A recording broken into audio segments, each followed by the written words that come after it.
La revue de presse de ce mardi 19 juillet 2022 est dominée par l'incident diplomatique entre la Côte d'Ivoire et le Mali, sans oublier l'enquête liée à la guerre contre la drogue.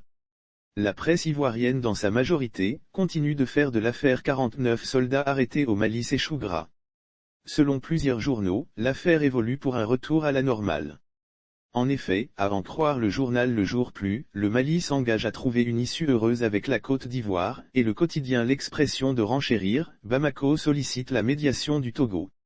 Après la rencontre des trois grands, le président Ouattara a invité à prendre une loi d'amnistie pour libérer les prisonniers dans tous les cas. Les autorités des deux pays se sont engagées à trouver une solution à cet incident qui, pour paraphraser Alpha Blondy, pourrait être utilisé par les ennemis de l'Afrique. Le quotidien Le Panafricain a par ailleurs barré en co-une, après la rencontre des trois grands, le président Ouattara a invité à prendre une loi d'amnistie pour libérer les prisonniers.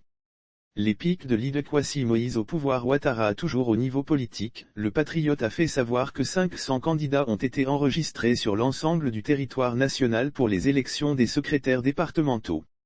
L'ex-ministre de la Défense, l'Idéquatie Moïse, proche de Laurent Gbagbo, a dénoncé, dans les lignes de Le Panafricain, le coût de la carte nationale d'identité, CNI, qui est de 5 000 francs CFA. Il a aussi dénoncé la technologie électorale mise en place par le RHDP, le parti au pouvoir. Lire aussi CPI, la nouvelle affaire de Gbagbo prend une autre tournure, les juges renvoient l'affaire en août 2022, exclusif, au niveau sportif, l'on déplore que l'international ivoirien Sébastien Haller, nouveau sociétaire de Dortmund en Allemagne, ait été diagnostiqué d'un cancer.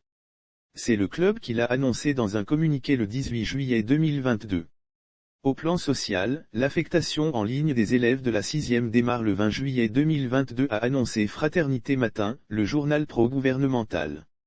Le ministre Bouaké Fofana demande aux opérateurs de salubrité d'enlever immédiatement les déchets qui jonchent les rues.